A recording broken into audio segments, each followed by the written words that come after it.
Qu'est-ce qu'un événement indésirable? L'événement indésirable est aujourd'hui ce qu'il faut déclarer, analyser et corriger par des actions d'amélioration. En d'autres termes, l'événement indésirable est le grain de sable qui vient perturber la relation de soins, voire la fragiliser lorsqu'il prend une forme grave.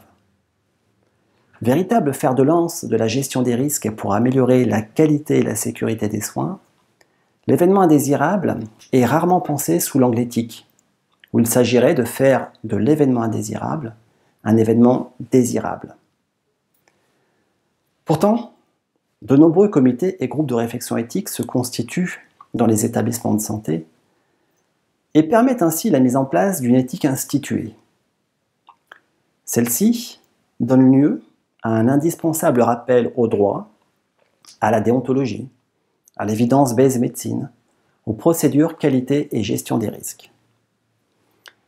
L'éthique instituée permet la mise en place de ce que Paul Ricoeur appelle des légitimes objectivations. Procédures, protocoles, EPP, évaluation des pratiques professionnelles, RMM, revue de mortalité, CREX, comité de retour d'expérience, etc., etc. Ces légitimes objectivations ont pour but de fixer les repères ultimes de l'action médicale et de créer, toujours selon Ricoeur, des étalons d'excellence.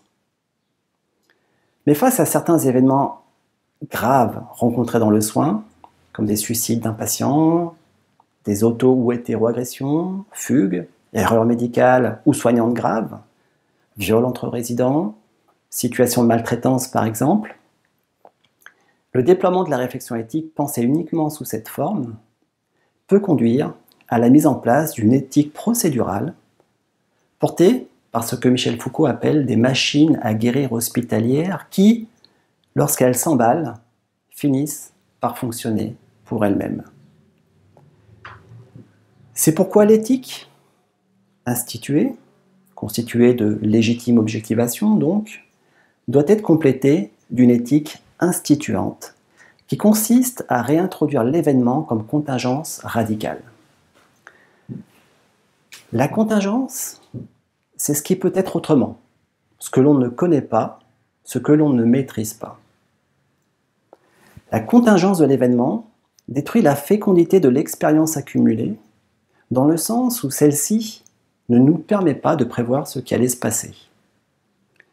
L'événement, ce possible non avéré, doit maintenir cette tension entre les légitimes objectivations des institutions de santé et les fractions de l'impossible, de l'impensable, de l'imprévu de la relation de soins. Réintroduire l'événement pour ouvrir à nouveau le champ des possibles, tel est le pari d'une éthique de l'événement. Cela suppose d'être disponible pour accueillir un réel qui fait effraction et permettre au sujet, qu'il soit patient, famille, soignant, d'inventer sa propre histoire d'une façon chaque fois singulière. Mais le réel fait mal. Le réel, nous dit Lacan, c'est quand on se cogne. Alors la tentation est forte de redonner du sens aux soins en rabattant l'événement sur la structure hospitalière. L'événement devient ainsi un événement indésirable qu'il s'agira d'éradiquer par tout un dispositif qualité et gestion des risques que l'on connaît. L'institution met ainsi en place, par nécessité, des défenses institutionnelles de ces angoisses et désirs qui sont impossibles à penser. Alors l'événement a lieu en tant qu'événement indésirable à gérer, mais sans avoir lieu en tant qu'événement à éprouver. Au-delà de la nécessité de prolonger la mise en place d'une éthique instituée par une éthique instituante, l'institutionnalisation de la réflexion éthique se heurte à cette tension entre les moyens et les fins, c'est-à-dire à être, pour paraphraser Raymond Aron, en même temps homme des organisations et homme du soin, sans pour autant porter atteinte à la dignité ou manquer à la vocation de l'un et de l'autre métier. En effet, et face à certains conflits éthico-pratiques rencontrés en établissement, la réflexion éthique et l'agir médical qui en découlent doivent faire face à deux types de stratégies. Tout d'abord celle des cyniques, puis celle des coquins. Je m'explique. Les cyniques sont représentés par les belles âmes kantiennes. L'attitude des cyniques consiste à considérer les raisons d'exister au-dessus de l'existence elle-même. Leur vision se veut comme dépositaire d'une universalité garante d'une bonne conscience, avec une plainte qui consiste à dire que le monde devrait être meilleur, en tout cas pas comme il l'est actuellement. Les cyniques présentent une conscience romantique mystifiée. Parce que je suis un médecin ou une infirmière, alors ma pensée et mes actions sont bonnes. Mystifiée et mystificatrice, c'est-à-dire qu'ils s'adaptent très bien au désordre du monde, puisque par ailleurs ils concourent à sa fabrication en évitant d'agir. La belle âme des cyniques est celle de la conscience qui a les mains pures, pour reprendre l'expression de Peggy. Une conscience qui, pour Hegel, s'en tient au vide de la bonne intention par rapport à la conscience qui agit et qui pêche. Mais le problème des belles âmes aux mains pures, c'est qu'elles n'ont pas de main, renchérit Peggy. Alors, en face d'une politique du cynique, nous avons le politique plus usuel, qui lui ne va pas s'occuper des fins, mais des moyens, et que Merleau-Ponty qualifie de politique des coquins, c'est-à-dire la politique politicienne, ce que l'on appelle plus communément la réale politique. Une politique qui tient compte, contrairement à celle des cyniques, des réalités et des contraintes de l'action, et tout particulièrement de l'impérative nécessité de l'efficacité en politique, qui serait d'ailleurs pour Malraux la première des règles. Avec la politique des coquins, tout le monde devient réaliste, opportuniste, tacticien. Mais alors, ne pouvons-nous être que des cyniques ou que des coquins? Pour répondre à cette question, il nous faut introduire une pensée dialectique de l'éthique comme point sublime, où le cynique et le coquin, au lieu d'entrer en collision, vont peu à peu entrer en connivence pour obtenir une pensée ni cynique ni coquin, ni cynique et coquin à la fois. Car en politique comme ailleurs, l'effet pur n'existe pas. La conscience a pour nature un destin tragique dans le sens où aucune issue bonne ou mauvaise ne peut être décidée. La politique ne peut se réduire à la morale. Et une politique, pour Merleau-Ponty, ne doit pas se régler sur le juste et l'injuste, tel que nous les sentons en nous-mêmes, mais d'abord sur les intérêts de la nation. C'est de cette double posture du cynique et du coquin que va surgir le véritable tragique. Comme nous dit Camus, Antigone a raison, mais Créon n'a pas tort. Antigone a raison, mais Créon n'a pas tort. Apparaît alors, entre la machine à guérir hospitalière et l'événement, entre l'objectivité et la subjectivité, un rapport dialectique, c'est-à-dire, selon Merleau-Ponty, une contradiction fondée en vérité, où le même homme tente de se réaliser sur les deux plans. Nous pourrions d'ailleurs, en paraphrasant Ricoeur, dire que la grandeur de la médecine est liée à son impureté.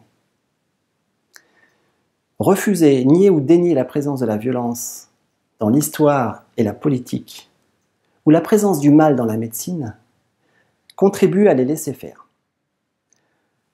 Alors, voir le mal dans la médecine, peut-être est-ce mal voir.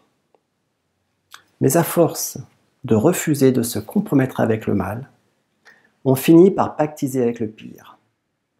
C'est alors que la machine s'emballe, parce qu'elle ne veut pas voir le mal fondateur, le réel, c'est-à-dire la mort, la finitude, la limitation de la condition humaine, l'absurde de la vie elle-même. Au-delà de l'événement indésirable, l'événement apparaît comme la possibilité de survenue du mal. Car une politique dont l'objectif serait d'éradiquer le mal, viserait également à éradiquer la liberté. Avec une telle politique, on sait où cela nous mène, en tout cas on devrait le savoir. Mais contrairement aux sociétés totalitaires, notre société démocratique libérale n'offre pas de solutions ou d'outils conceptuels achevés, déjà écrits. Autrement dit, nous ne pouvons pas juger la société dans laquelle nous vivons à partir d'une hypothèse déjà écrite quelque part, ou bien d'une philosophie politique en bloc déjà toute faite, ou d'un schème idéal quasi religieux. La malédiction de la politique, nous dit Maurice Merleau-Ponty, tient justement en ce qu'elle doit traduire des valeurs dans l'ordre des faits, aboutissant à la reconnaissance finale d'un maléfice de la vie à plusieurs.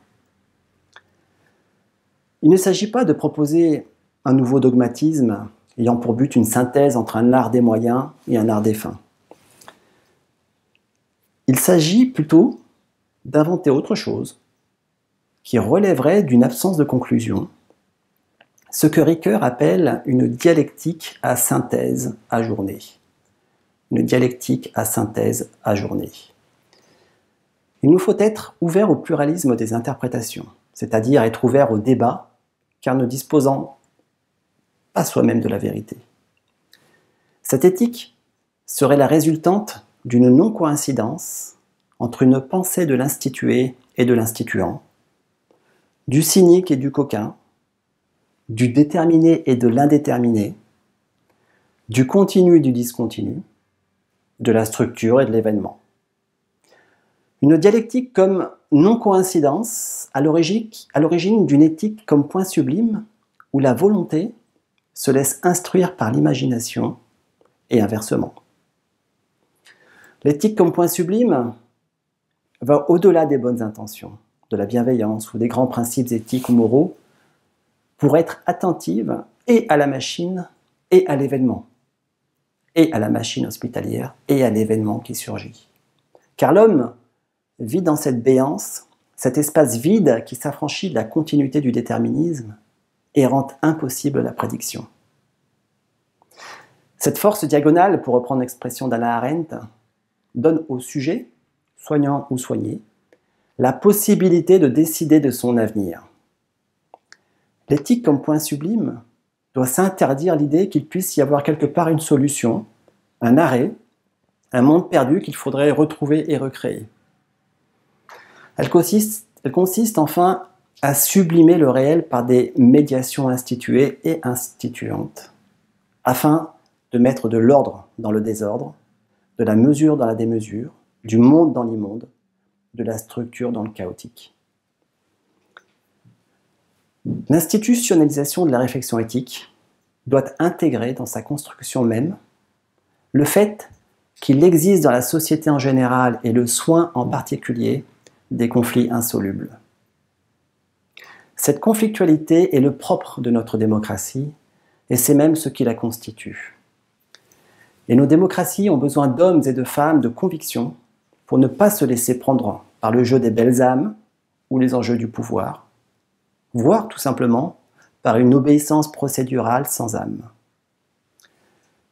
Tuer ces conflits par une rhétorique sophistique, qu'elle provienne aussi bien des cyniques ou des coquins, c'est affaiblir la démocratie. Alors, plutôt Ulysse qu'Antigone ou Créon. Plutôt la métisse aux 1000 tours d'Ulysse que d'être enterré vivant comme Antigone ou tout perdre comme Créon. Car il n'y a pas d'éthique totalement instituée ni totalement instituante. Ainsi, en conjuguant la conflictualité avec la démocratie, c'est la démocratie elle-même qui s'installe et se consolide dans un renoncement et un deuil de la vérité. Et ce qu'il peut advenir de pire dans ce qu'il y aurait de plus radical dans le mal, c'est que plus rien ne puisse arriver.